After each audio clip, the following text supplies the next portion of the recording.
You are listening to the Lucha Central Podcast Network. And now, Lucha Central Weekly.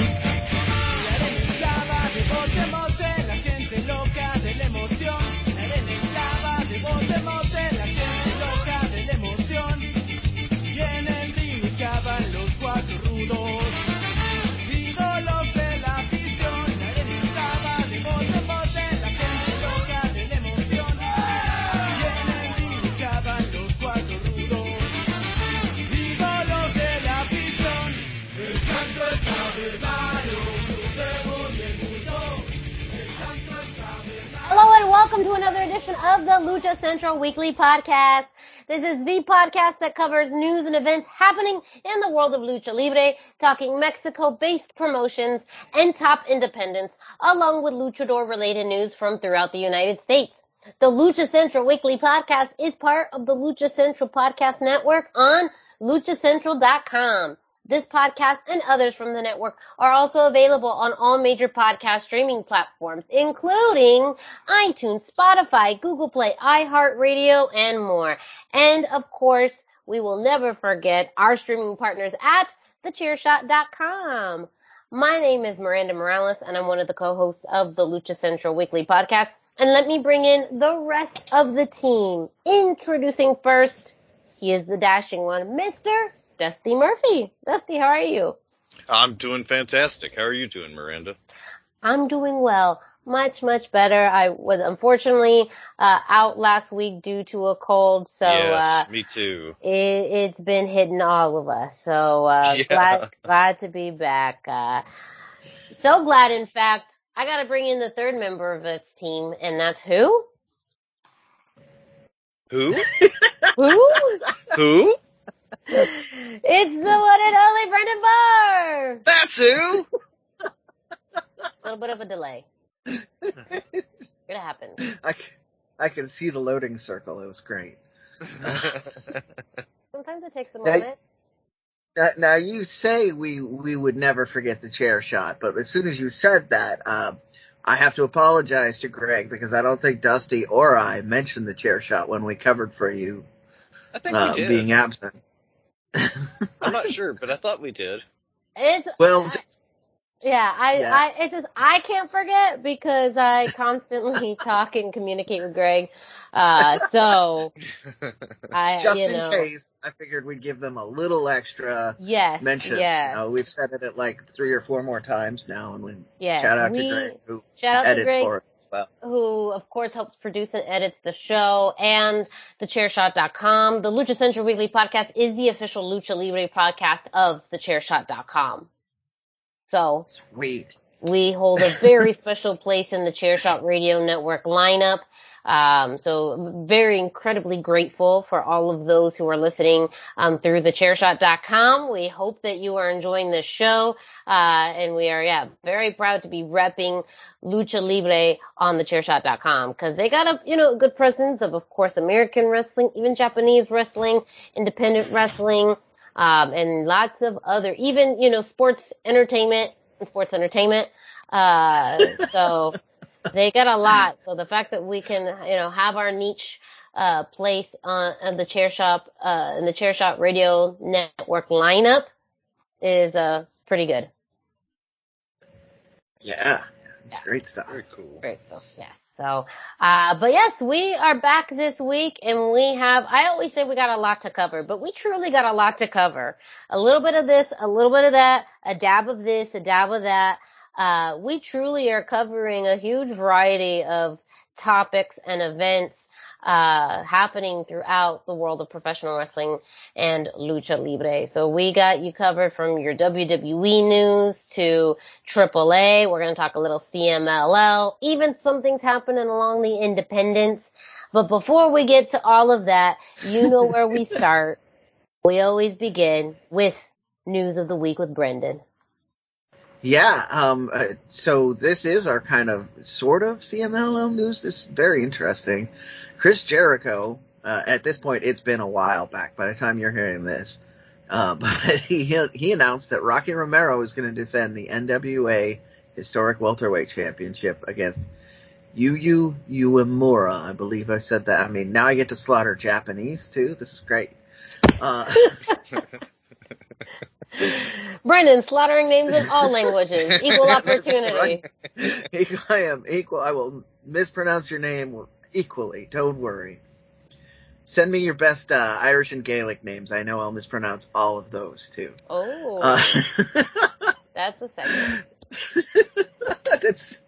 Anybody who's read those will understand. But anyway, that's going to be on the Jericho Cruise. So where this gets interesting is that's the Jericho Cruise, which traditionally is kind of an AEW sort of event. So Cubs fan had some opinions. I also think I'm along the same line, so I just want to give him credit on this too. But I think this is more of CMLL really liking Chris Jericho than any sort of overt alliance between CMLL and AEW. But I'm also not going to rule it out at this point because wrestling is weird. Like you never know. But yeah, you will guaranteed, card subject to change and all that. But that is an announced match for the Jericho Cruise, which really makes me want to go on the Jericho Cruise even more this year. So we'll see. How cool would it be for me to do the independent news roundup from the Jericho Cruise? That would be awesome. Right? I don't know how you would do it. It sounds like a party and a half there. It is. It really is. From everything, I have heard so many stories from that cruise.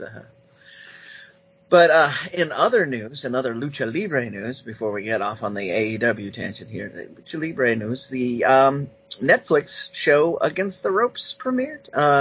Miranda, can you give us the Spanish title, or do you remember it? Let me look it up. Is it? Okay. It's basically the same thing, but I'm gonna look it up.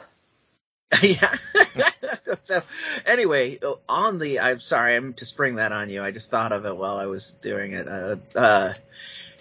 The show started. I started watching it. Dusty started watching it. It is in many ways very, very lucha. Yes. And it's filmed in a borough of Mexico City for the most part. I'm gonna slaughter this. I apologize. Itzapalpa, I believe. And then later in the series, they go to an arena, and that is noted arena Naucpan, which we've talked about many times because that is where IWRG tends to perform. So the name, it's very interesting as a result of this. Just the names that wind up participating in the show alone are all over the place. First couple of episodes, Rey Mysterio is alluded to. There's an article floating around on the internet that says Rey Mysterio is involved in the series somehow. I haven't gotten there yet. I haven't either. There is a Colibri mask, though. Yes, I saw. I have to do this particular shout out here. I saw a Lince Dorado mask on the show as well. Yes, so. That was exciting. The mask. There's like a mask booth on the show. And yeah. By far my favorite part. It's just exciting to see it. And yeah. And the crowd shots. Yeah, the crowd shots usually have masks, and that's where I spotted the Lince one. But yeah, also in the crowd shots, I'm gonna just give you some spoilers here. There are a lot of luchadors that are in those shots, but you won't ever know them because they're not wearing their own masks. Yeah. So they probably had a lot of fun with that, just like I get to be Lince Dorado today, or whoever's mask they were wearing. So I was enjoying that. But the big one was, and we're going to talk more about her later in the show, I suspect, is Lady Apache, is one of the final bosses, shall we say, in the storyline. So I haven't gotten there yet, but she apparently has a major role in the end part of the series, and was involved in a lot of the Lucha Libre scenes as a trainer. So, huge congratulations to her on that, because that's like a foot in the door for Hollywood too. Like, she hasn't done enough in her career. But yeah, so Dusty and I were talking about this off the air. It's kind of a drama. With the one thing about it, we'll spoiler here, the lucha libre, like in many luchador movies, is considered to be real. It is considered a real fighting style. There's none of this talk about showiness or cooperation or anything like that you will hear when you talk about many pro wrestling events. They treat it like it's a real fighting thing, and we go from there. So the main character is returning from prison, has decided that through events, I'm not going to spoil that too much, decides through events that the best way to win the affection of her daughter back is to become a luchador. And that starts kind of a natural feud with another woman, and that's where you go from there. So it's very fixated around women's wrestling, although, again, there are lots of male luchadors that have made appearances here. Did you get it, Miranda? Yes. It is contra las cuerdas. Okay. So, I think it's listed on Amazon as contra las cuerdas. I've seen it listed as both. That's kind of why I suddenly decided to again, I could have asked for that before the show. I apologize. No, that's okay. I had to look it up, because I needed to see the visual for it. But, it's I tried to watch the first episode, but I've been having issues with my Netflix where it keeps booting me off. So I got to first probably about 5 minutes. But I'm wanting to try and see the rest of it. So, it looks though like a pretty entertaining show. It's really good. I'm gonna go over to Dusty because Dusty has a double opinion on this. So go ahead. It was interesting. Brendan and I had kind of talked about it ahead of time, and like, okay, we'll watch it and talk about it a little on the show. And so I just turned it on. My wife was doing other stuff, and she's kind of looking over as it starts, and she sits down, she's watching it, and I'm like, I don't know, should I watch another episode? She's like, yeah, why don't we watch the next episode?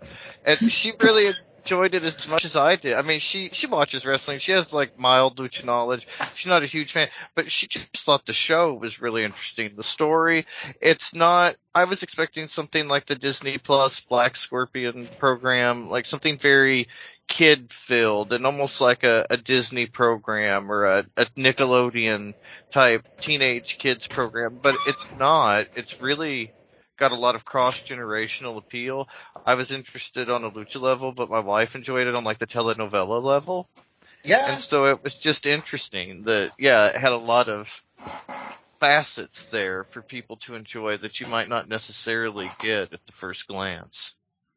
It strikes me as more of a family show because the story is about the mother and her relationship with the daughter, but it's about the mother and her relationship with everybody as well. So like, her rivalry with Dolce and her friendship with the other 4 people who get dragged along to become luchadors as well. And it's also seeming like a redemption story because it's her coming out of jail. So I think there's elements that we see in other types of shows of here's the ex-con coming out of prison to try and reconnect with her family.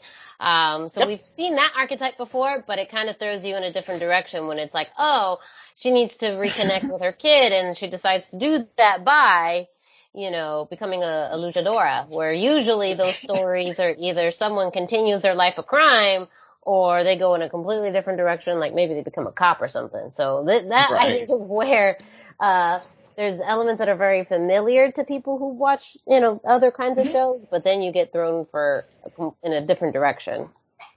Yeah, and it has a more telenovela sort of twist on that storyline too, where the police are trying to, they're convinced she's still a criminal, so they're trying to catch her in the act of committing a crime, and obviously she's concealing the secret of being a luchadora, so, I mean, it goes all over the place.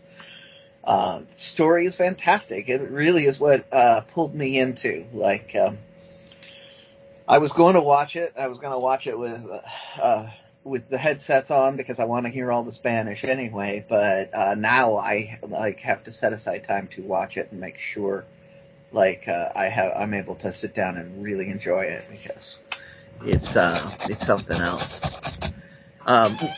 Dusty and I were talking a little bit about this off the air too. Like it is not it's not an action superhero show like the Black Devil / Blue Demon and Ultraviolet show.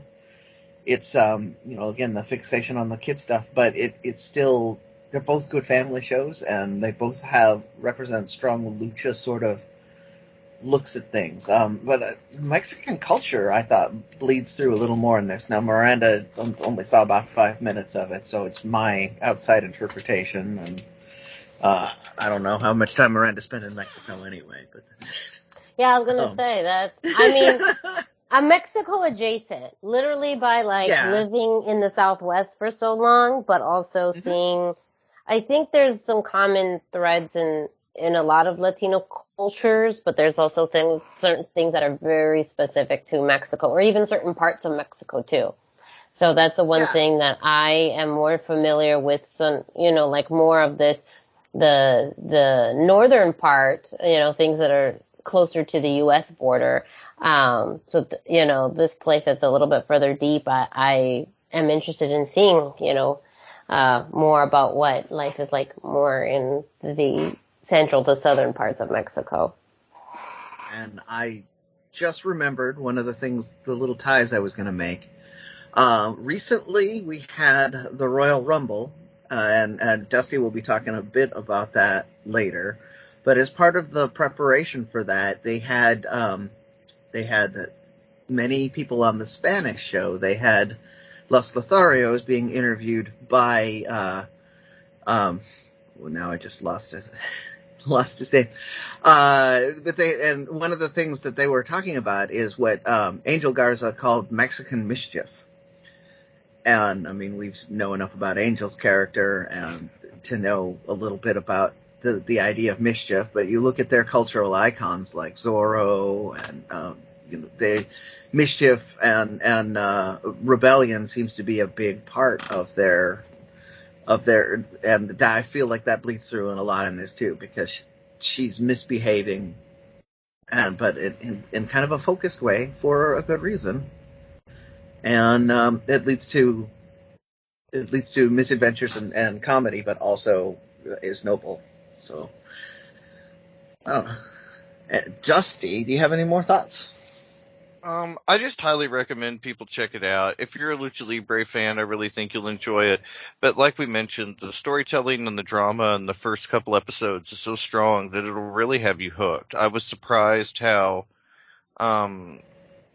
just catchy isn't necessarily the right word. That's more for music, but it was catchy. Like, you watched it and it caught you. It drew you in. And I think that you'll be pleasantly surprised if you give it a chance. All right. So that's it for the news of the week. Again, that was Against the Ropes. That is available on Netflix, in most places around the world. So if you're listening to this outside the U.S., you'll still be able to find it. Give us that name in Spanish one more time, Miranda. Contra las cuerdas. Perfect. So go ahead and check it out. It's to Dusty's point, it is fantastically written, and we can't. It seems like we can't recommend it enough. But there's lots of lucha in there, and we will probably be discussing that more, especially if people write in and tell us their favorite parts about it. So, but that's my news of the week. We're going to go over to the Indie Roundup now. I know I'm supposed to do this, but Miranda, you have all my results this week. Yes, so I had the pleasure of ring-announcing for 2 events in the Southern California area about 2 weeks ago. That's part of the reason why I got sick. I literally came home one day and then the next day got pretty ill. So that's why I wasn't able to share all of that last week. But here this week, wanting to share some roundup information on 2 events that happened. First, we're going to jump over to PCW Ultra, they had their show on Friday, January 27th, their anniversary show, 7th anniversary, to keep in mind, in Wilmington at the Ultratorium, their classic building. And two very cool notes, for Lucha Libre fans. First off, the main event of the show was Jacob Fatu versus Black Taurus. And if anyone knows them individually, two very big guys who are so agile and fast, and they did not disappoint in the main event. Both men, two different times, they each did top rope hurricane runners on each other. And not once, but twice. They did it to each other. So it was just a fascinating match to see. Jacob Fatu came in as your reigning, Ultra champion. He was successful in retaining the championship. So he will be going into their next event in April as champion. But Black Taurus was just fantastic. That is a match where you talk about, Haas fights and super indie fights. That was a blending of two very strong, very agile, just very great technical wrestlers, but also men who are 200 plus pounds, like 230 plus pounds, being able to move like men half their size. Yeah, they are both super agile, and I felt terrified on the announcement of this for anybody in the front rows at the PCW event, because that's a lot of men coming at you, and it's going to come out of nowhere. And also Black Taurus came into the ring. Of course, when you talk about lucha rules, sometimes that means there are no rules. And he came to the ring with a crutch and a computer keyboard, which he did end up using in the match. And me and the referee, I looked at the referee as Black Taurus was bringing these items in, and I'm thinking, is this a no DQ? Is there something I didn't know about? Am I going to announce this wrong? Did I miss the memo? Did I miss the memo? And the ref looked at me and said, I didn't know either. So I just had to go with how I understood the match to be. And so the ref, was it used? Yes, but the ref is knowledgeable enough in lucha rules to know sometimes, that means that there's no rules. I start with that because in the bookend element, the beginning of the show too was really phenomenal. PCW does a meet and greet at the beginning of every show where fans can come and meet the wrestlers prior to the show, and they bring in a special VIP guest for meet and greets. The previous show they've had Ultimo Dragon, they've had Ted DiBiase, Booker T, and in this show they had Chavo Guerrero Jr. as the special guest. And he actually came into the ring at the beginning of the show to welcome the fans there, to talk about the Guerrero history in LA, how they were, from Texas, but their second home is in LA. And it was so fitting for PCW to be celebrating a anniversary, to also have someone who has a rich family history, not only in LA, but just in the world of lucha libre and just throughout wrestling. And earlier in the night, there was a wrestler known by Christopher Landon Anthony Streeter Class, who had some unkind words to say about Chavo. And in the opening match, we had Class versus Grizz Brody. Class could not keep his attention on his opponent, but still tried to call out Chavo. And so Chavo took it upon himself to assist Mr. Brody in the win, and then pretty much lay the smackdown on Class, which included 3 amigos suplexes, and then 2, not 1, but 2 frog splashes from the top rope. So Chavo still got it. Chavo can still go with the best of them. And then just a really cool moment for fans. Ultra unique places where you get the mix of, the previous generation, the now, the future, matches that you don't get to see anywhere else. And again, Ultra has had a rich history in the world of Lucha Libre, from, having a huge series with the Lucha Bros, other consistent luchadors who've come through the rings, like Puma King, Lince Dorado, and they've always had a really wide door for luchadors. And again, to have someone like Chavo Guerrero Jr. there to meet and greet fans, to welcome fans to the show, and to give someone 2 frog splashes is worth the price of admission. Well, that's both of the Gringos Locos there. They both use that. So Yes. One very silly question, which I already think I know the answer to. Did Pepe show up too? Did Pepe show up? Oh, yes. Pepe was his horse in the WCW days. Yes. No Pepe was No there. Pepe. No I am not surprised. I'm but sorry. still disappointed. My original, when I think of Pepe, I think of Mongo's Chihuahua. Mongo's Chihuahua. Yes. Yes, I Yeah. did too.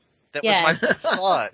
I'm pretty sure that dog's long gone. Hawaiian shirt. Oh yeah, I don't think that Pepe would have made it. Yeah, I was just like, why is Pepe? I want to have my own dog as a Pepe, Yes. and be there for commentary stuff. But anyways, I support this choice. Pepe Yes. Chulo, the Chihuahua.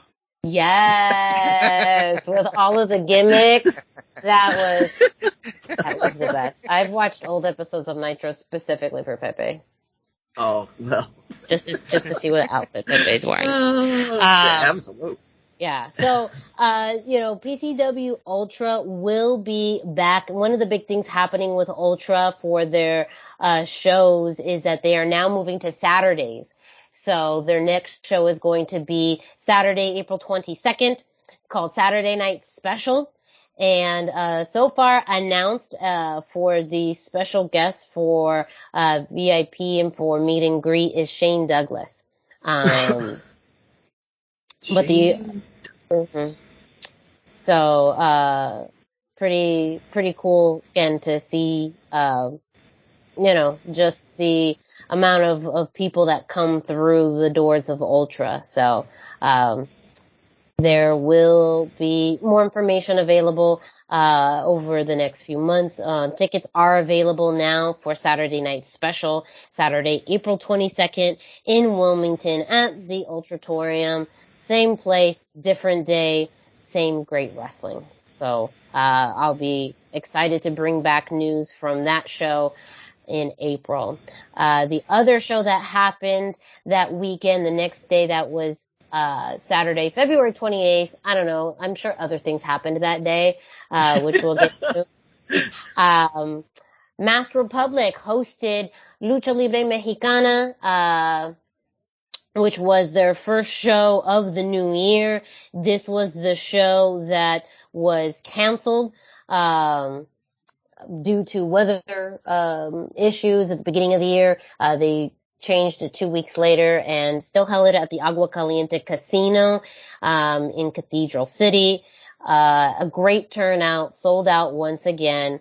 And there's a few very cool matches that, happened there. Pulling up my notes from that. But we had a tag team,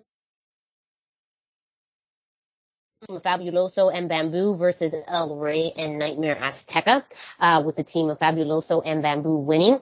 From there, our second tag team of the night, Inframundo and Mirage versus Fulgor Uno and Fulgor Dos, with the Fulgors winning.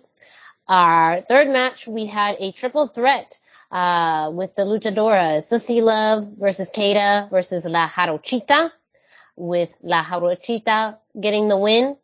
And then, your main event, Psychosis making his tag team debut with, the man that they call the Legend. He is also known as the Lucha Legend.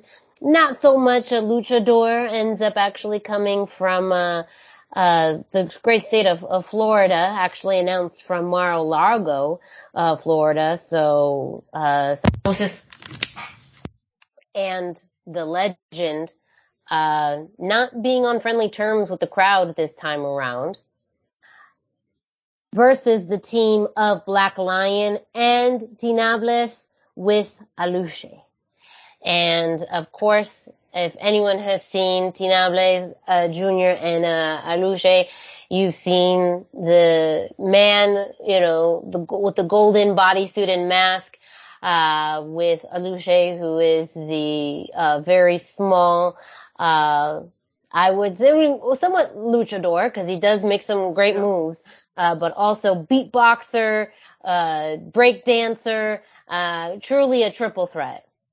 Yeah, he is a wonderful dancer. I mean, I know that sounds funny, but genuinely, he is a beautiful dancer. I mean, it's so fluid. A lot of times when you see the little guys, they're not as mobile, or, you don't see kind of the same mobility that you do in the bigger.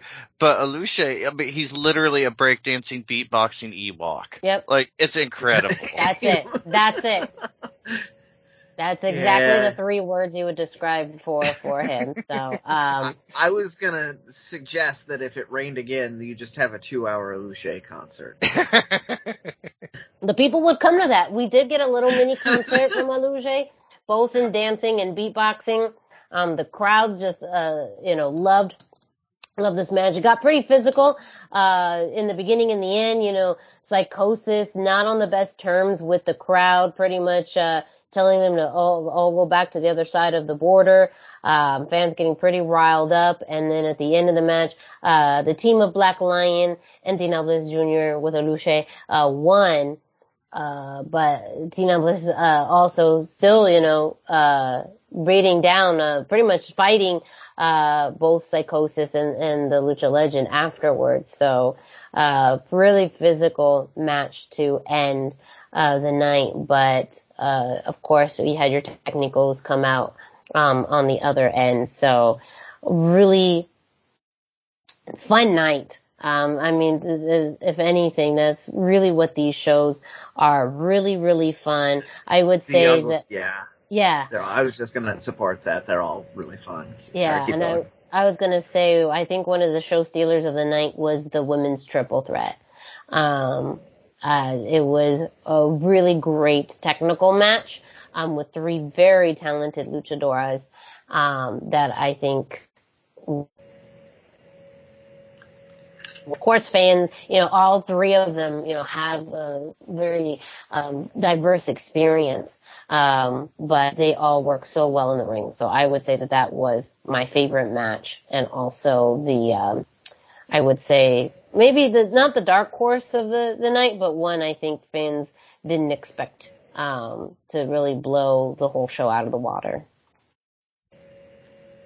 So, it was also announced that Lucha Libre Mexicana Viva la Lucha Mass Republic returns to the Agua Caliente Casino on May 6th, celebrating Cinco de Mayo weekend. Already announced for the show, Octagon will be there, and he will be teaming with Atlantis. Super Astro Jr. will be making his return there, as well as Psychosis. And then Bengala will be making his premiere, as well as Viperous, Kelsey Reagan, and more. So, tickets are going to be available through the Agua Caliente casinos. Again, Saturday, May 6th, 7 p.m. And more, announcements will be coming within the next few months. But, super, super cool that they're coming back so quickly. And Mass Republic has such a great relationship with the community of Cathedral City. Agua Caliente Casinos has been so supportive of this, and it's such a cool place just to find the mix of, legends of Lucha Libre plus, talents that you see on the independents and, even newcomers. And I mean, as you pointed out, it's the Cinco de Mayo, so you can expect the casino itself is going to have events going on too, so it will be quite a unique event, I'm sure. Yeah, I mean, even just that, the tag team of Octagon and Atlantis. No word yet on who their opponents will be, but that's in it of itself really interesting. Will they get along? I'm just gonna throw that out there. I just announce these things. I just announce them. I am I'm just enjoying because they don't always get along. So, there's some added drama that can happen with that matchup. Good point for that. So, a very busy weekend, both in Wilmington and in Cathedral City. So make sure that you're following PCW Ultra and Mass Republic for information on those upcoming shows. I do also want to throw out a plug and reminder coming up in just a few weeks. Pro Wrestling Revolution makes its return to San Jose, their very first show of the year, going back home to San Jose. Again, that's Saturday, March 11th. Tickets are available still at luchalibreboletos.com. You can also visit Pro Wrestling Revolution online on social media and find information on tickets that are available. VIP tickets are also still available, and only VIP ticket holders are able to be part of the meet and greet before the show. Brendan and I have seen and been at the meet and greet at the beginning, and it is such a cool experience to literally see all of the luchadors before the show starts, get your autographs, buy your merchandise, talk with them. It's something that you don't really get to see, very often. So, and they've already started to announce some matches for that show, including someone we've already talked about, Lady Apache, who is the Pro Wrestling Revolution Women's Champion, will be facing Charisma. J.R. Kratos will be facing Hijo de Dr. Wagner Jr. And also announced, we talked about it a little bit, the team of Dralistico and Dragon Lee have vacated the Pro Wrestling Revolution tag team titles. So with that, we're going to have a trios tag team match for the tag team titles, which includes the team of Viento and Rey Horus, the Border Patrol, and of course Lucha Solos. They're all going to be competing to see who's going to be the new Pro Wrestling Revolution tag team champions. And that's just a little taste of what's already been scheduled out there. So get your tickets now for Pro Wrestling Revolution. I will be there and will be excited to see all of you there. And for those who aren't, well, I'll be excited to bring you all of the results when we get back. I just want to all of them sound great. But the one that caught my attention this time around is that EO to Dr. Wagner and Kratos. That's going to be a Haas battle. Those are two giant boys. Yeah, well, Dusty knows. Yeah, I love a Haas fight. There's a level of reciprocity coming in here because Dr. Wagner Jr. beat Kratos for the Pro Wrestling Revolution Heavyweight Championship. So now, JR Kratos has some beef with the Wagner family. Well, they deserve it.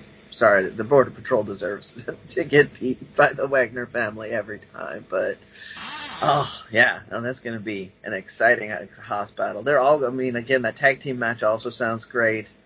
But, Dusty, I know, loves the Haas battles. And those I do too. Giant boys. It's going to be great. And we'll be talking much more about Pro Wrestling Revolution, that show coming up on March 11th, in a future, episode of the Lucha Central Weekly podcast, as well as their April 29th show that's already been announced. They've started to make talent announcements, including the debut of talents like Jack Cartwheel and Commander. So, Pro Wrestling Revolution is just knocking it out with the hits. Do not sleep on that Commander debut. There's only one day, I am one time. Stoked. I am so stoked. And we've talked about it, at an end of year awards, is like Commander really flying under the radar, really capturing a lot more attention in the United States. He's being a lot more, utilized with GCW in indies all throughout the US. So he's flying low under the radar in a way, But Brendan, I mean, you've been talking about him since we started this podcast. Yeah, he is fantastic. You get to be in such a great place to see that because his entrance is spectacular. And he will just be levitating on the ropes for like a full minute, and you're going to be right next to him going, is this real? So excited. Yeah, you can absolutely look forward to that. Just do not sleep on that. If you can get your tickets now, do it, because he is a guy that's going to be in a Vikingo or Pentagon-like spot in the very near future. Well, and speaking of, it was one person I didn't even mention that was going to be on the March 11th show is Hijo de Vikingo. It was announced already through Pro Wrestling Revolution. But yeah, he is going to be at the March 11th show. So for anyone who's, again, we talked about the Vikingo rule. We can't, post his videos on there. So truly the only way to see him is live. One of the ways you can see him live is through Pro Wrestling Revolution. So. All right. That was a lengthy indie roundup, but I had a lot to cover over the past few weeks. So thank you, Brendan, for letting me take over this week's indie roundup. We will be sharing our social medias at the end of the show, so that way you can let us know, reach out to us about other independent promotions, shows, events, talents. We'd love to learn more about Lucha Libre happening all over the U.S., not just in our little bubbles. But, let's now transition over to Denise Salcedo, who is bringing us this week's Lucha Central. Why should you visit thechairshot.com? Thechairshot.com is your home for hard-hitting reviews, news, opinion, and analysis with attitude. Why? Because you're smarter than the average fan. Thechairshot.com. Always use your head. Hey everyone, it's Denise Salcedo here in Lucha Central with a reminder of where and when to catch all of the great network content this week. Get the full lineup and listen to all of our shows in the podcast network section of luchacentral.com. On Tuesdays, Mats, and Mayhem takes you inside the world of Lucha Underground as they take you weekly through the series with the benefit of hindsight and the benefit of special guests from the groundbreaking series. Check out the premiere video stream every Tuesday at 2 p.m. Pacific, 5 p.m. Eastern on the Lucha Central YouTube channel and at luchacentral.com. Then listen to it on your favorite podcast platform every Wednesday. Tuesday nights live, it's Wrestle Boss, where Fabi Chulo talks MMA and pro wrestling with special guests and listener call-ins. Visit WrestleBossLive.com Tuesday nights at 7 p.m. Pacific to listen live or call in with questions or download the show on podcast platforms on Wednesdays. Wednesday nights live on Facebook, it's Spanish show La Mesa de los Márgaros, giving you both the news and the chisme from around the lucha world. Special guests and a whole lot of fun make it one of the most talked about shows in Mexico. Thursdays, it's Straight Out of the Bodega with Papo Esco and PWR promoter Gabriel Ramirez, as they have guests from throughout the wrestling world pull up to give an inside look into their careers. From indie standouts to television superstars, each week brings a new name and perspective. On Friday, it's your double dose of Lucha Central Weekly podcast, one in English y el otro en español. Lucha Central Weekly is where you'll find all the top stories of the week, both inside and out of the ring from Mexico and anywhere luchadores are in action across the globe. Be sure to subscribe and follow all your favorite Lucha Central Network series on your favorite podcast platforms, either by their own series name or subscribe to the Lucha Central Podcast Network show pages to get all of the shows in one easy feed. And please consider giving a rating to help more fans find the shows that you love. For now, this is Denise Salcedo signing off from Lucha Central. Have a great week.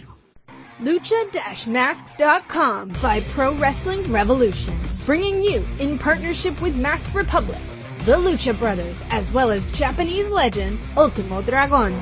Go to lucha-masks.com and fight Lucha Strong with masks from your favorite Lucha legends and Pro Wrestling Revolution luchadores. Stay safe in style and represent your favorite luchador. Get yours now at lucha-masks.com, powered by Pro Wrestling Revolution. All right, we are back with the second half of our show. Again, thank you, Brendan, for letting me take over the indie roundup. I'm still coming down from that high, so I gotta just calm myself down from this. We are going to be getting though into the bulk of our news in this half. I'm reading through our notes, and I believe we are going to be starting off with AAA. Is that? Yeah, that's the way I understand it. Okay. That's where I was at. Yeah. Okay. No, cause my notes still have a note that says Rocky Romero on it, where I'm thinking, no, we already talked about Rocky Romero. Yeah. No, So, we talked about that. Yeah. So sorry, We can always talk about Rocky Romero. Well, I mean, he's such a gem. He's such a doll, Rocky Romero. He's so cool. He's so cool. So that's why I was like, hey, I don't mind talking about Rocky Romero again. Like, is there something we missed? But apparently we've gotten through that. But just a weekly acknowledgement of his greatness. Yes, thank you, senor.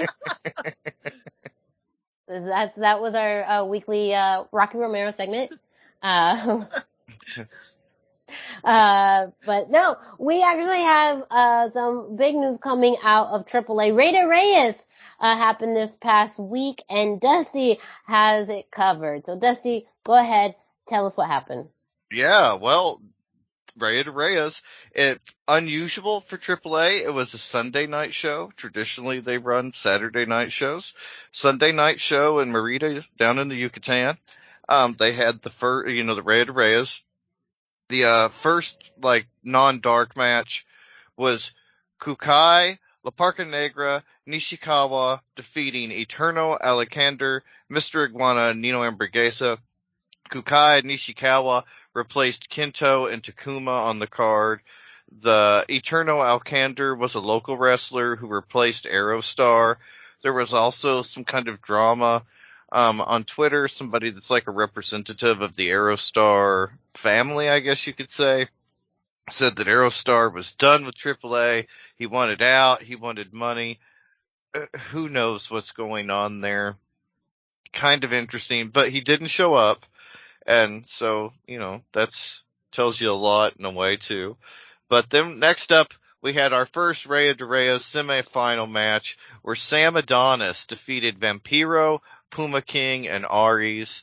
Puma King replaced Jack Cartwheel, and then there were two masked wrestlers who ran out to help Puma King and Sam Adonis that kind of helped Puma King win. Next up, we had another semifinal match that saw Bandito defeating Psycho Clown, Abismo Negro Jr., and Commander. La Rebellion, Sam Adonis, before the match, they attacked Psycho Clown. Vampiro tried to kind of come in, make the save, wasn't able to do it. Negro Casas showed up and helped make the save. It was, I guess, entertaining. I haven't seen it yet. I'm just reading you the results. It sounds exciting. Sam Adonis then attacked Psycho Clown during the match, leading to Bandito beating Commander, kind of furthering the feud with Psycho Clown. Our next Rey de Reyes semifinal match had Pagano defeating Bestia 666, Flamita, and Aramis, followed by Il Del Vikingo defeating Mecha Wolf, Ms. Disease Jr., and Negro Casas, who replaced Gringo Loco on the card.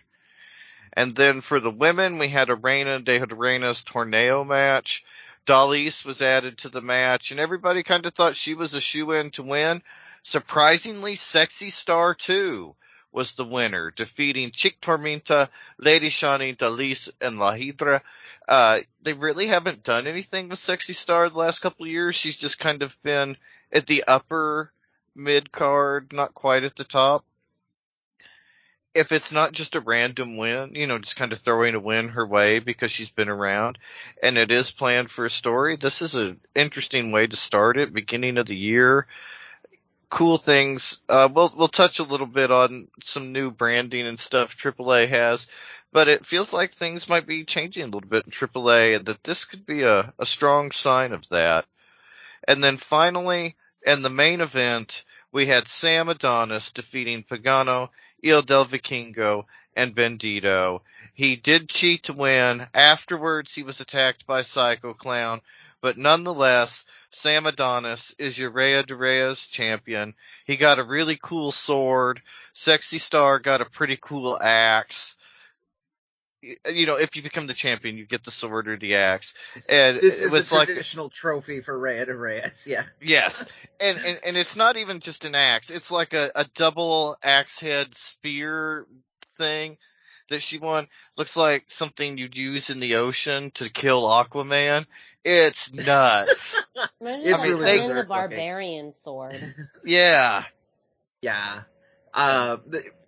Sam's picture with it is really cool, but if you want to see a really great picture of the Rey de Reyes sword, look up Pentagon with the Rey de Reyes, because the year he won it, his whole aura just makes that sword look bigger and more disgusting. It's the word I'm gonna use. He looked kind of like Skeletor with it. Yeah, he did. He looked like a He-Man action figure. Yeah. It was pretty cool. And Negro Casas was a surprise on the card. He, showed up and he was not announced. They announced Adonis, but they didn't announce Negro Casas was replacing Gringo Loco. So that was kind of interesting. Just a lot of stuff going on. And also in AAA news, in their TV package, like the shows they air on Space in Mexico, they've changed their branding. They've changed their graphics package. Everything, it's kind of a new year, new AAA feel. And we had, like I mentioned, Sexy Star winning. Excuse me. So it gave us just kind of a different, it gives us an idea that things might be changing in 2023 for AAA, and that they might be focusing a little bit on different things. Sam Adonis winning is a big deal. It's been a long time since we've had an American star in that kind of high profile position. Shows that they have a lot of trust in Sam. And not only does he have the ability to take it anywhere it needs to go, he's got the athletic ability, he's got the acting ability, the promo ability. He is the total package as far as like a foreign Rudo coming from America for AAA. But the fact that they've shown the trust and loyalty in him to give him such a high profile spot, there is no bigger feud in Lucha Libre, period, in my opinion, than a feud with Psycho Clown. That's always going to be the big feud of the year.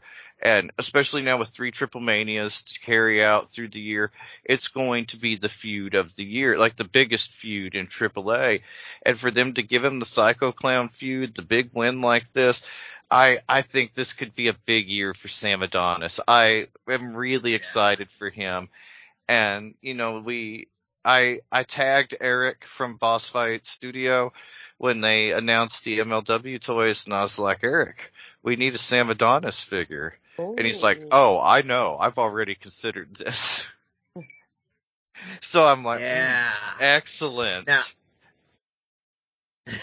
yeah. I still have to rant for just a second there. What the heck was Psycho Clown doing after the match of Sam's win? Come on, that's just bad sportsmanship, you stupid clown. Yeah. So,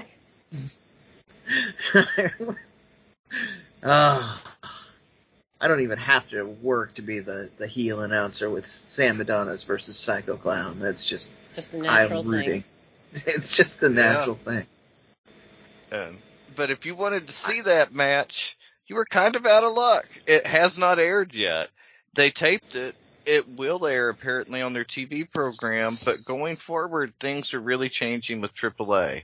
We saw a reluctance on their part to go forward with the streaming of Vikingo matches. They were really weird about that. And now they quietly reached out to Lucha Blog, Cubs fan who does Lucha Blog, and told him that they had a sponsor that would really prefer he not stream the shows. And if he wanted to take them down now, that would be great. But if he didn't, they would send something more formal to take them down. And he appreciated that they approached it that way and were very nice about it. So going forward, he will not be streaming AAA, which was a huge source of watching AAA for a lot of us. I mean, he did a lot of the shows on Twitch, but the whole thing is interesting. The sponsors, everything going on, the new feel for AAA. So it makes you wonder what's going on. We've seen Disney money involved, of course, with the Marvel Lucha Libre thing they have going, but the storyline for that seemed to have wrapped up at the end of season 1. They had enough filmed for the second season, but the end of season 1, if you watched it through a VPN or, have Cody or whatever, checked it out, at the end it was very much like he went back to his home planet and everyone was happy. I mean, they just kind of tied up all the stories with like a cue card at the end and then you were done. And which was very strange because they did film the matches. They've held the matches. So it'll be interesting to see how this all plays out. But for whatever reason, no more streaming. And so it makes you wonder who's going to start controlling the streaming. And, Disney Plus is looking for content all around the world. But we also saw AAA kind of trying to court WWE. And there's just a lot up in the air right now. And so I feel like we could see AAA on a streaming service this year, perhaps. No, I think that's so I just want to confirm. Sorry on that. Just want to confirm. The Marvel Lucha show is not available in the US without a VPN. Is that correct? Because I've been trying to find it. At least it wasn't. Okay. Yeah, like as of a week ago. I found it on Cody. Just okay. We don't have to endorse that. I'll ask you about that off air. But for those of you that want to see it, at this point, the only way to get it in the US seems to be a VPN. So I know I want to see it. Keep going.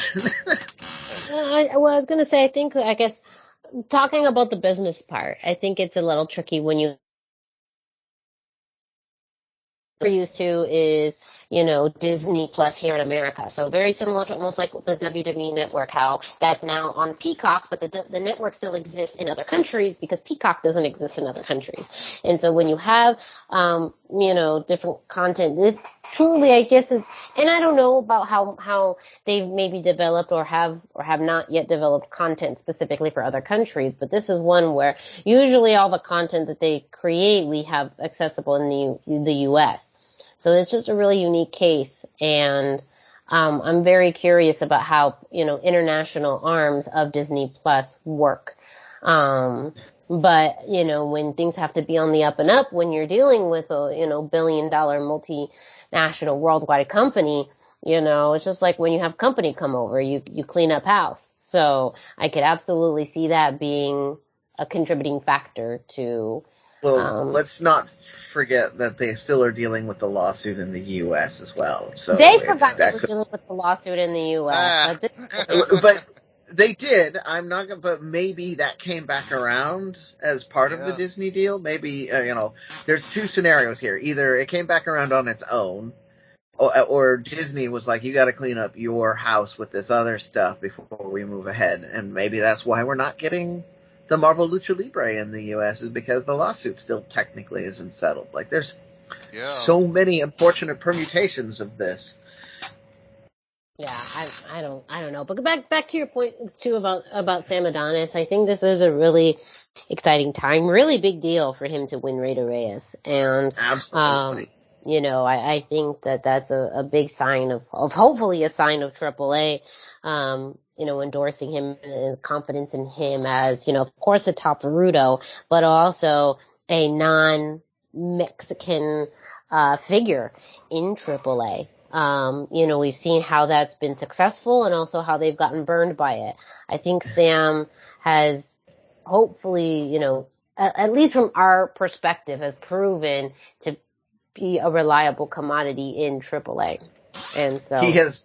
Yeah, he is, by our estimation, because we talked about this a bit, he's put his best foot forward. It's all in how AAA wants to look at it, but us knowing Sam Adonis the way we do, we can clearly see he's putting his best foot forward for AAA. So yeah, so very, very, very cool. And we also have to note that he left CMLL and joined AAA. And so for them to put this kind of trust in him after doing something like that is way bigger than just putting the trust in an average American. Yeah. I mean, this is a big deal. And Sam has really, I feel like he's earned his spot there at the top. And it's nice to see that. And at the expense of Dave the Clown. Yeah. Once again, God bless you, Dave the Clown. You are doing God's work, making all of these Rudos look so good or so bad.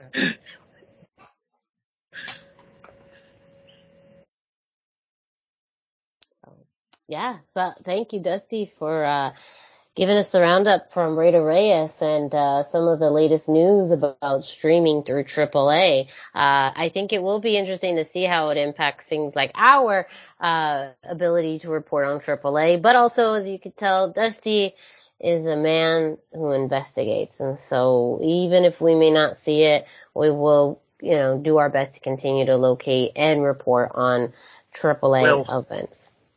Yeah, we may have to rely on Pep a little more. So have no fear.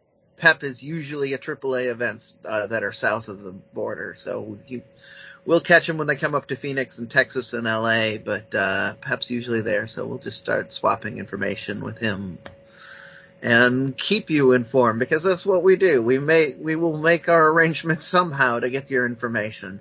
We've got men on the inside most places. CMLL, I know some people that go to CMLL shows too, so just equal time. Thank you, Dusty. But your work is not done yet, because we have some WWE news to talk about, especially that other thing that happened on January 28th. I'm trying to remember. Oh, yes, it was the Royal Rumble. Yes, the Royal Rumble. And really the highlight for me, and probably for a lot of you as Lucha fans, was Dominik Mysterio.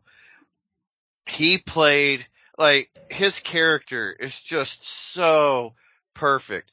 He comes out, Rey Mysterio's music plays, nothing happens. Nobody comes out. Dominik's music hits. Here comes Dominik. He's got Rey's mask in his hand. They have laid Rey out backstage. And Dominik's trying to be tough, trying to rip the mask, but he can't. He's not strong enough. He cannot rip up the mask. So he tries harder than you'd think, walking all the way down the ramp. He just plays the chicken shit heel so perfectly in the match, everything. At one point, all the faces team up on Logan Paul. They're gonna, kick crap out of him. All of a sudden he gets in on it and they're like, what is wrong with you? So Seth grabs him, starts fighting him into the corner. He finally gets eliminated, but his character work at the Royal Rumble, his physical character work is so good. The joke being that he thinks he's Eddie Guerrero and he's really not. And, he's got none of the charisma. The next night of the Eddie charisma, his charisma is off the charts now. Don't get me wrong. But he doesn't have the Eddie, Chicano. Yeah, he doesn't, he's got no suave to him at all. And the next night he comes out and he starts screaming at Cody. Cody enters at number 30 and wins. How refreshing. The guy who enters last wins, beats the guy who enters first. I guess that's how it works, but if you weren't feeling for Gunther by the end of it and secretly wanting him to win, I don't even tell you, because that's just how it is. But that's Cody, Cody won. He was on Raw the next night. Judgment Day come out. Dominik, who has effectively become the mouthpiece and leader of Judgment Day, which is crazy. Who could have imagined he'd be the mouthpiece and leader? But he does it so well. He comes out, he's all up on Cody about how Dominik should have won the Royal Rumble. It was his year to shine. Dynasty and all that. And what's wrong with Cody? If this was prison, he'd have got. And Cody's like, wait, are you trying to scare me straight right now? And it was so good. Like, Dominik just played into it so perfectly. This week, he was cutting it up with Edge and Beth Phoenix, and he goes out there. They get it by himself, force him into the ring. Damian can't help him. Finn Balor can't help him. Beth Phoenix hits him with the glam slam. And like, I know Dominik was supposed to be scared. He's smiling as he hits the ground. Like, it's so good. And like, even though I know it was fun for him in the moment, like the character being, that Rhea is his mommy. And, I mean, she is a tough gal. And the idea that he smiled as he took the glam slam, I just really enjoyed the whole character work from Dominik. He has hit it out of the park. We've touched on it before. When he was, Rey Mysterio Jr. and, this terrible baby face, he had the opposite of charisma. I felt so bad for Dominik. It was just like they couldn't figure it out for him. And I did not want to see him and Rey split up. I thought that was a mistake at the time. I thought it could be interesting for him, but I thought it was a mistake at the time. But he has completely reinvented himself within the WWE. And his commitment to this character and prison Dominik, and the whole thing, he talks about how hard prison was and how hard he is now because of prison, even though it was like county lockup for a few hours. And just the whole thing is so good. And his commitment is what makes it. It is the best thing in WWE right now. The Bloodline is good. Don't get me wrong. I love the Bloodline. But Dominik Mysterio is really the star because he was the guy nobody expected to be able to do this, and he completely turned it around. So good. The highlight of everything he's in, every scene he's in, his reactions. I am so excited and proud and just every emotion that's positive for Dominik right now in WWE. Ever since Vince has been gone, it feels like they have a lot more freedom to kind of do their thing. And seeing Dominik rise up, and like I said, he's now the mouthpiece for that group. Can you imagine a group with Damian Priest, Rhea Ripley, Finn Balor, and Dominik? If you had told me a year ago that Dominik would be the mouthpiece for that group, I'd been like, Finn oh, Balor, no. who is brilliant on the mic, would be Yeah, taking a Finn back Balor. seat to let him Yeah. talk. Yeah, exactly. Finn Balor making bucket hats cool again. Like, there's so many things with, even the Judgment Day. Remember when we were all losing our shit because they keep calling themselves the Judgment Day and everything? I think in general they've all leaned into a little bit of the ridiculous, still being a bit menacing, but leaning more into power and numbers and less about, the darkness and all of that. I think it's still a very menacing group of people, with Rhea, with Damian, with Finn, and Dominik still feels very much out of place, but I think that he is growing to be the best mouthpiece of that entire group. And I think that's where his strength is coming in. But also the dynamic between him and Rhea has been, the dark horse, idea of the entire year. So I think it's too this, evolution of what Mysterio is. And I'm sure they may refer back to it at some point too with, this back and forth with Dom and Rey. Eventually, I would imagine with good storytelling leading to a one-on-one match, which I think would be fascinating. And I hope that we do see, whether that's a Rey retirement match, again, an apuestas match, like,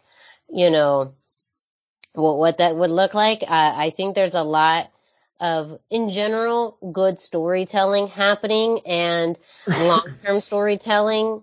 And maybe not inadvertently, like maybe it's kind of by accident, but also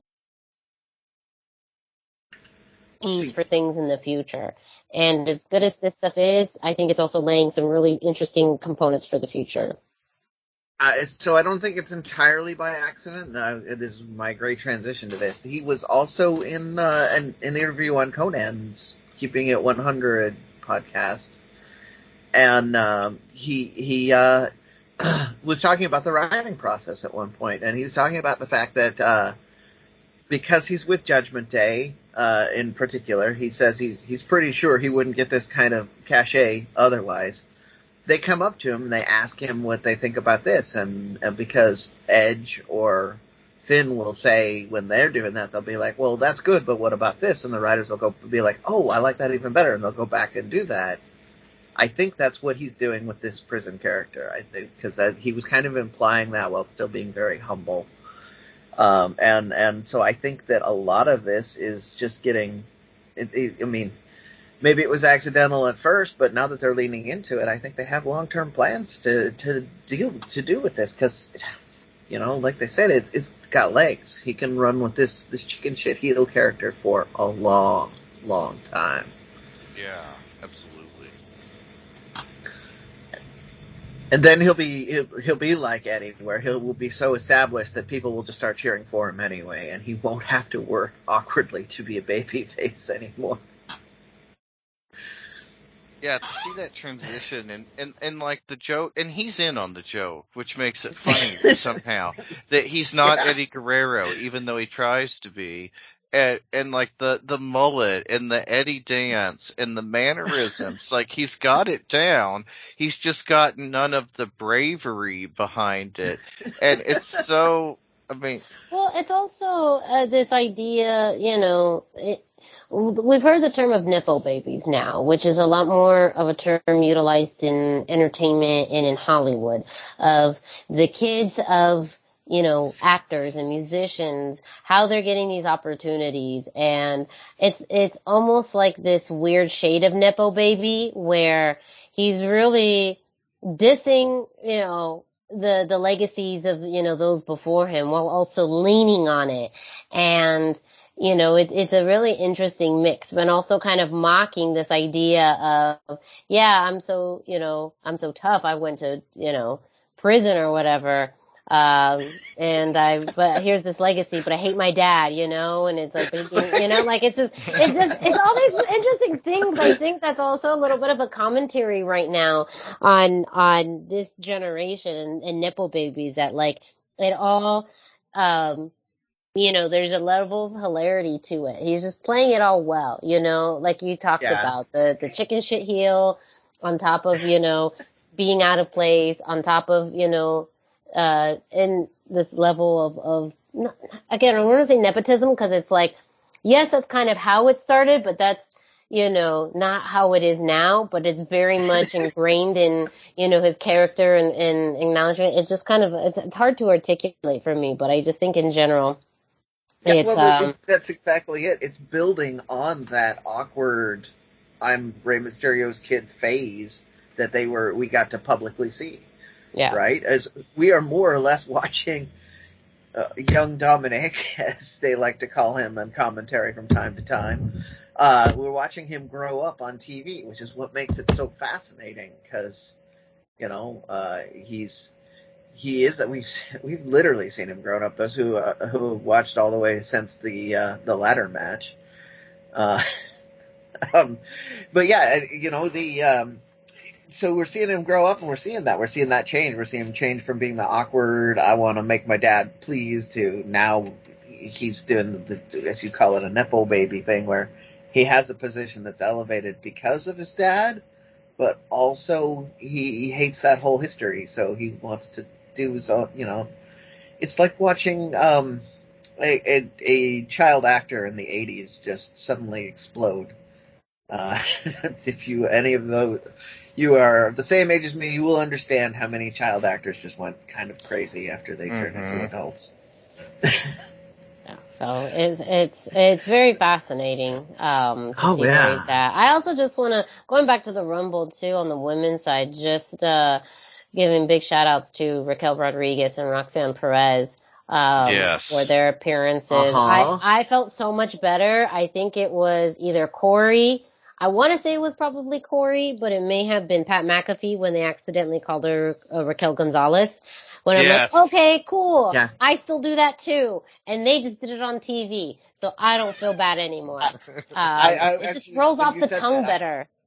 Right? When you said that, I had to stop and think about that. When you said Raquel Rodriguez, I'm like, did we talk about Raquel? Oh, right, Raquel Rodriguez. Yeah, so I'm there too. Yeah. And they interviewed her dad for this. There was a very cool segment and you can find it on WWE where they have Raquel return because this was a homecoming for her. Yes. She grew up just down the road, and so they did the whole thing where she went to the first ring that her dad trained her in, and they did an interview with him. They did an interview with her. If you are a Lucha fan, you absolutely have to see it. Anybody who knows about my obsession with knowing that Raquel was a star from the moment I've seen her knows I've watched it at least 4 times now. I'm not going to give you a real number because it's pretty scary. So, go check it out. Yeah, and Roxanne Perez got a really good reception as well. So I think, those just having both of their presence. Texas girl. Yes, exactly. Yeah. They're both Texas girls. And so that was for someone like Roxanne who, is primarily on NXT, and we know that the NXT audience doesn't always translate to the main roster. And I think for Raquel, it's really setting her up in a great position now, to, be in the conversation in some top women's feuds. And so, for those who don't know, she kind of got the Walter treatment too. She came in very early. I don't remember if she was in the first 2 or not, and stayed for the majority of the match. Yeah, I want to say she was in the first dominant. 10 or 12. Yeah, Roxanne was like number 8, but I think Raquel was like number 22. Yeah, still later. But again, at different points in the Rumble, you have people in different spots. I know, like Raquel and Rhea stare down got a really good response. So, that I think you could always go back to. And Rhea specifically pointed out Raquel as someone who, when she had any moments in the Rumble, when she was kind of worried about her spot, she specifically shared about her time in the ring with Raquel as someone who, could have possibly. Yeah. So. And I have one last thing, and this is just my fun topic, since we're talking about Rumble. Can we just for a second talk about the, Logan Paul Ricochet, Yes. Oh my gosh, the slingshot. The most viral spot of the match. The most viral spot, and also, are we taking bets of when we will see this, in some kind of indie lucha, ring in 2023? Because you cannot Lucha cannot be outdone by this. You mean, yeah, the wrestlers will meet in the middle of the ring, and then they will form a perpetual motion machine like buttered toast trying to not fall on the floor, yeah. Yeah. 650 splash into the slingshot. Something crazy. Man. Yeah. Something, yeah. Vikingo will have to do something that just. Vikingo and Commander meet in the middle of the ring. And... So excited. Did it make any sense? No, it didn't make any sense.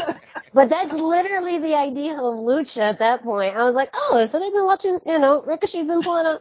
We didn't even see this in Lucha Underground. I think it's how they came up with this spot. I'm very curious how it turned out, but that is the most Lucha spot I've seen on WWE television.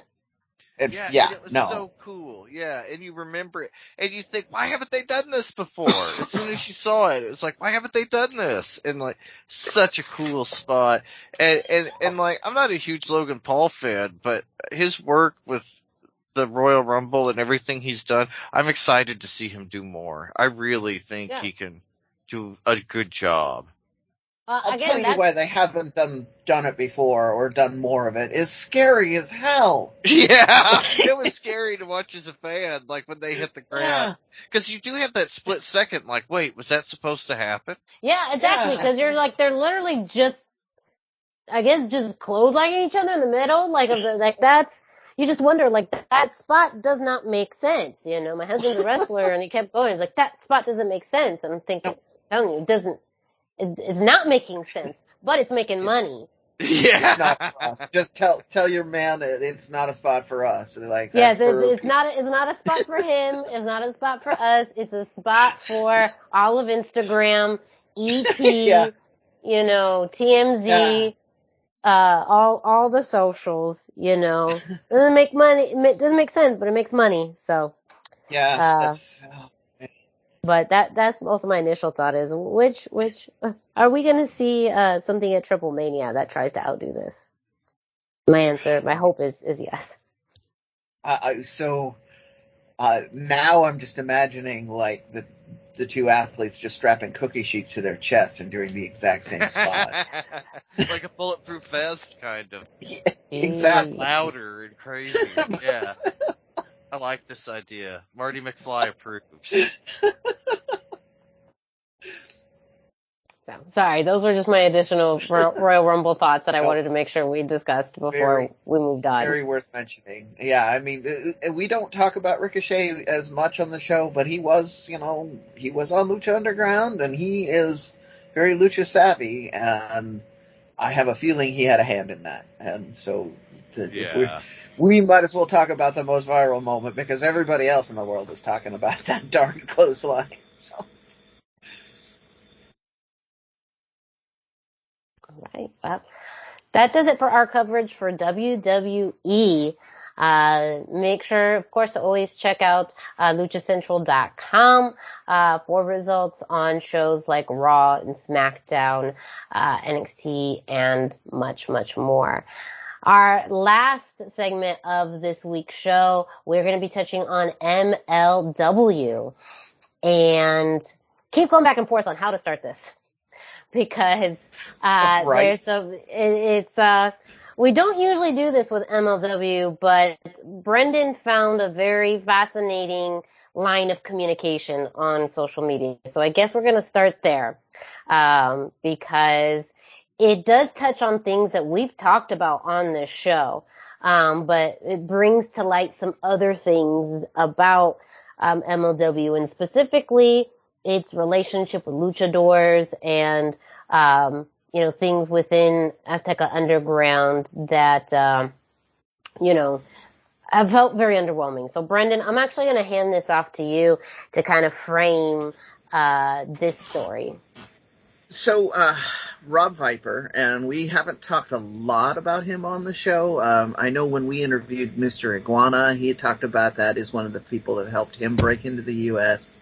He is really big in the Lucha Libre scene on both sides of the border. He's almost as important as the Mass Republic. Like him and Cubs fan have put together shows many times. He's clearly friends with Arez and Aramis and has been kind of following this. But it was a long, extended Twitter series of comments about how they were promised a lot of things. They were going to be used in all of this Azteca Underground promotion stuff that was going to happen.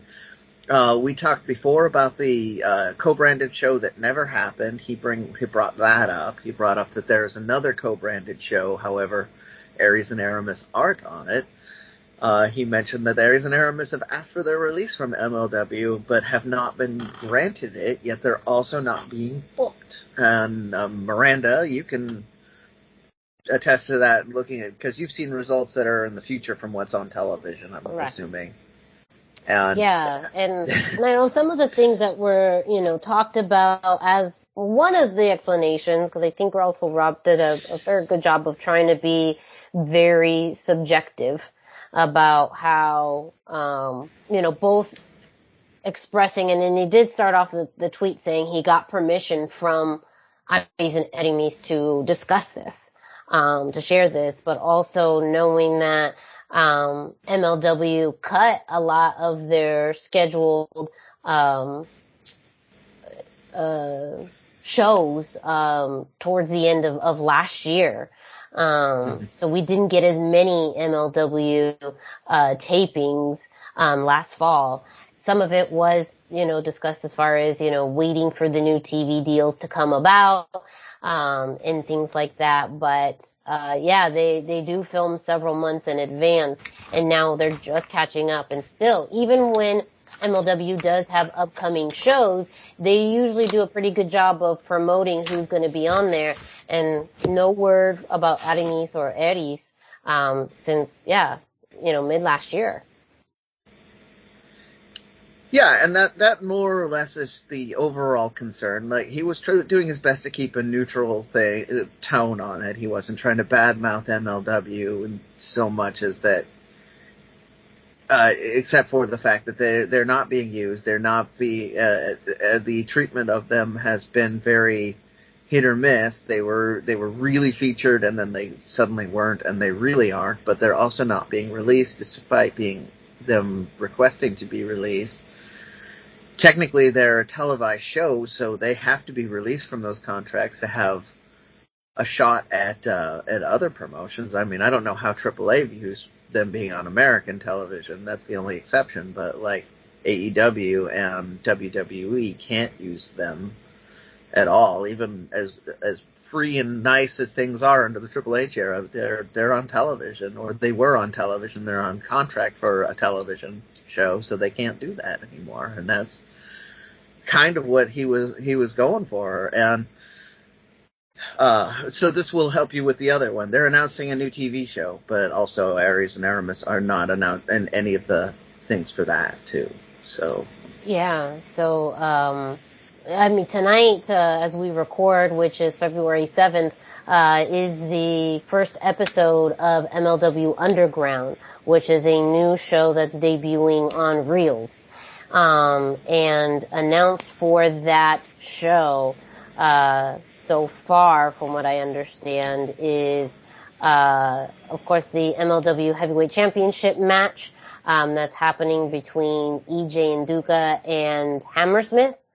We also have, I believe, the Bombaye Fight Club, in a match as well. But that's it, at least for this week's scheduled, matches. So, that's really it. I mean, we talked about going through storyline wise, Cesar Duran talking about, really getting removed as head matchmaker of MLW and now working on creating his own promotion and signing people to, Azteca Underground or MLW Azteca.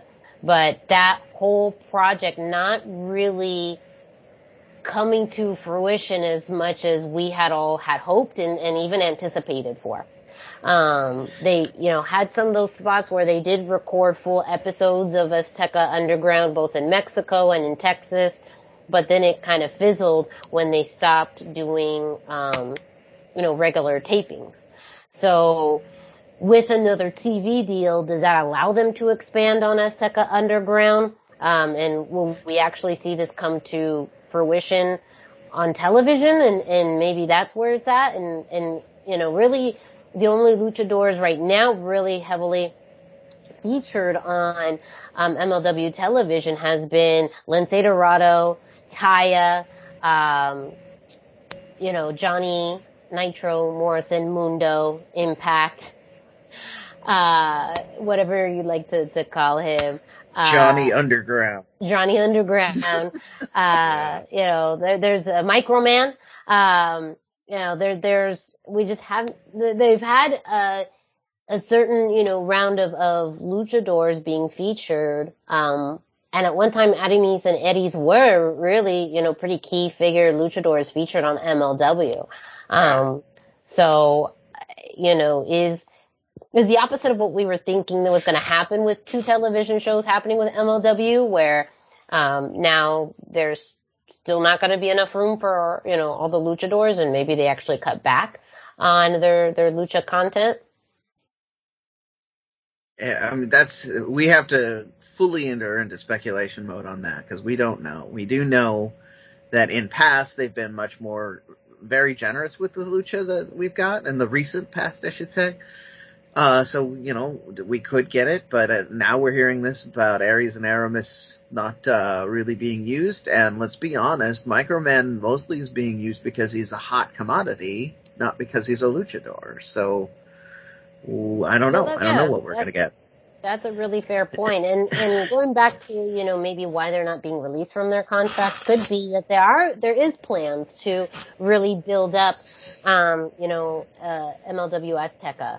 And they need those luchadors who are having that ability to perform in the U.S. And they really want to stock up on them. So maybe there is a method to it and why they're not being released. MLW though is also pretty well known for having more shorter term contracts or more of a rotation of their roster than other promotions. So it is also a little interesting that other people who kind of go in and out of the roster can do that, or I will point out process. I will point out they've also had in the past issues where wrestlers have wanted to get out of these contracts and they've dragged their feet on that in the past, and it was not necessarily for good business reasons. It was, I can't say because I don't know, but it came off more like it was because they were upset that those wrestlers were going to leave. Yeah. Like it was vindictive. So. Yeah. It's interesting, I think because of the rotation that MLW has in general, compared to other promotions where, you'll see people come in and out. And also Court Bauer has been very open about having a certain percentage of his roster more fluid, so that they can incorporate them and bring people in and out as necessary.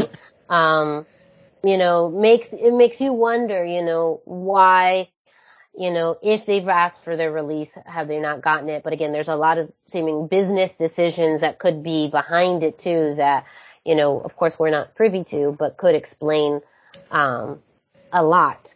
But again, I think if we don't start seeing things happen with MLW Azteca Underground and them not being utilized on TV, it will cause more questions about, why still keep them under contract. Yeah, absolutely. And not just TV, also to Viper's point, live events too. If you're not having them on live events and you're not having them on TV and you're not, running a lucha specific, brand or storyline where you have a, depth of luchadors, then what are you trying to? Right. And and it's definitely a little harder to predict with MLW because, Court Bauer has many jobs. Running a wrestling promotion is only one of them. So he's not like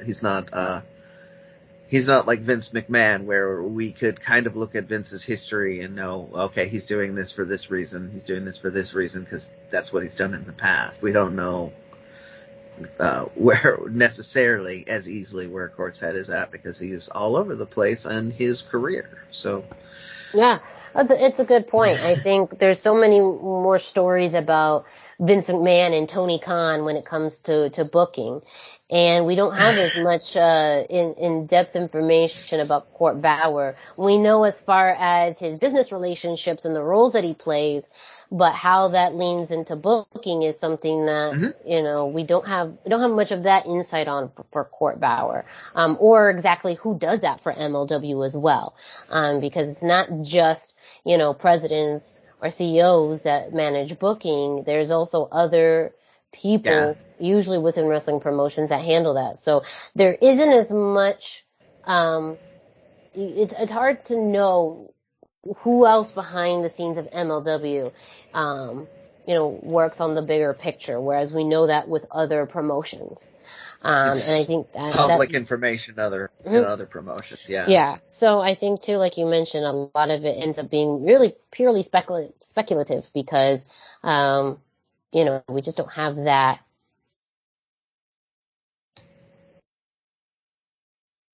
We just don't have that information. But once again, show. Let's end on a positive note because we do still like the product in MLW. Yes. And again, we, again, it's a different turn for us with MLW because we usually stick to, just the general information. But again, this story that came out, was definitely interesting enough to be able to discuss collectively, just like we do with other promotions. We speculate and talk about AAA, WWE.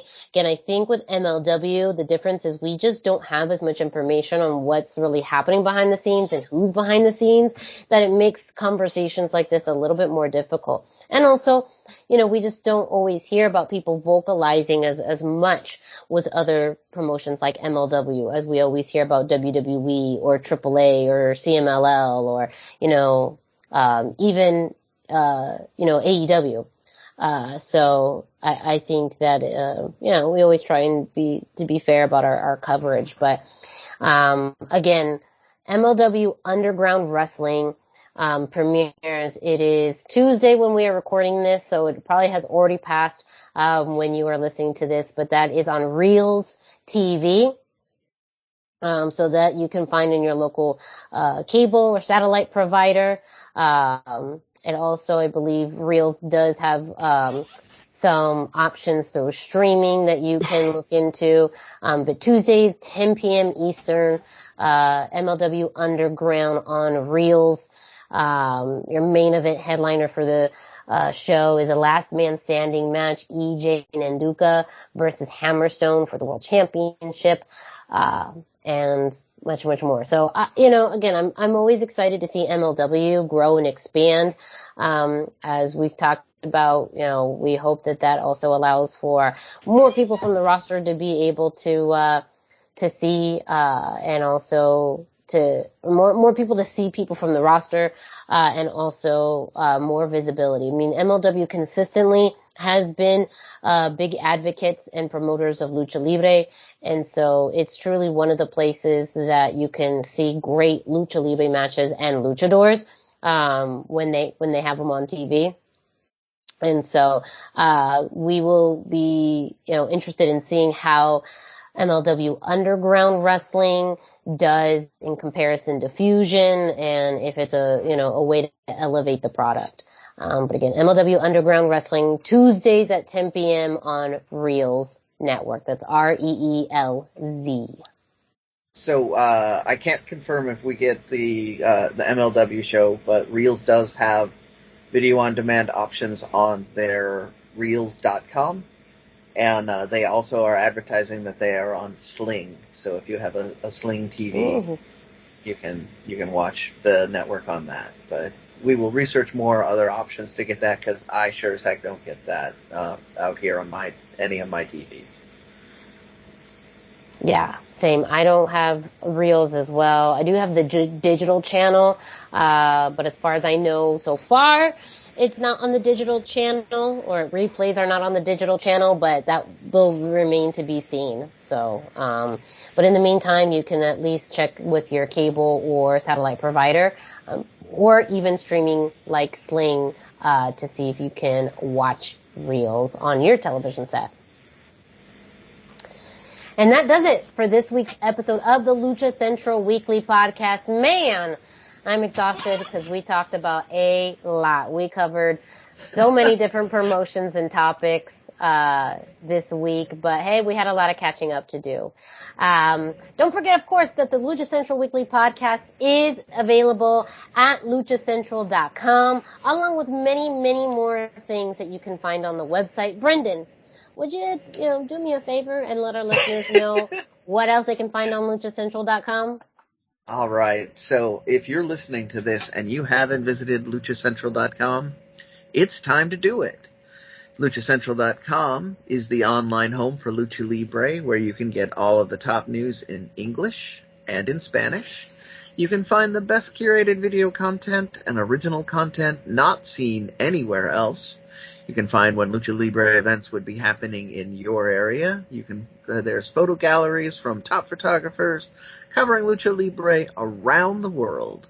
It's a place to have your voices heard, from weekly polls to annual awards, seen and read by top executives in all of the major Lucha Libre promotions across the globe. And my favorite part, everybody's favorite part probably, all of this is free. Free at luchacentral.com, which is your centralized place for all things Lucha Libre. Thank you so much, Brendan, for all of that. Don't forget, too, you can also check out Lucha Central on social media. You can check Lucha Central on Facebook at Lucha Central and also at Lucha Central on Instagram. So, again, at Lucha Central on Instagram and on Facebook, at Lucha Central.com on Twitter.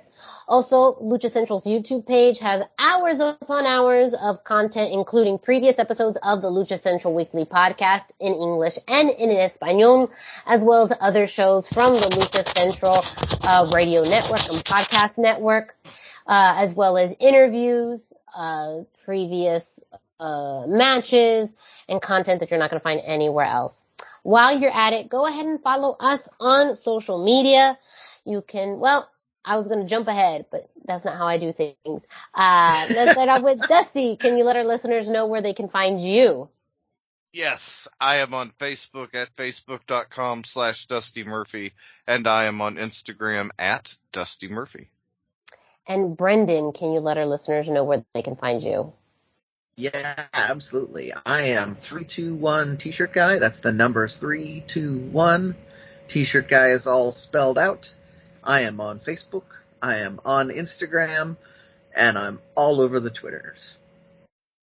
And me, Miranda Morales, you can find me at the hashtag Miranda on Instagram and Facebook. No Twitter, but either way, reach out to us on social media. As I talked about before, if you're an independent wrestler, referee, announcer, promoter, fan, and you know of work for a Lucha Libre company or have been to a show that had luchadors or Lucha Libre matches, please feel free to reach out to us on social media. We would love to hear about shows happening all throughout the United States. We love to cover Lucha Libre all over, not just the ones you see on TV, but independents all over the place. So please feel free to reach out to us on social media, and we would love to cover it on a future edition of the Indie Roundup. And with that, that does it for this week's episode of the Lucha Central Weekly podcast. For Brendan Barr and Dusty Murphy, thank you all so much for watching, and we will listening. If you were watching this, that would be just that a logo screen. is pretty cool. Yeah. The logo is cool, yes. Thank you all so much for listening, and we will be with you next time.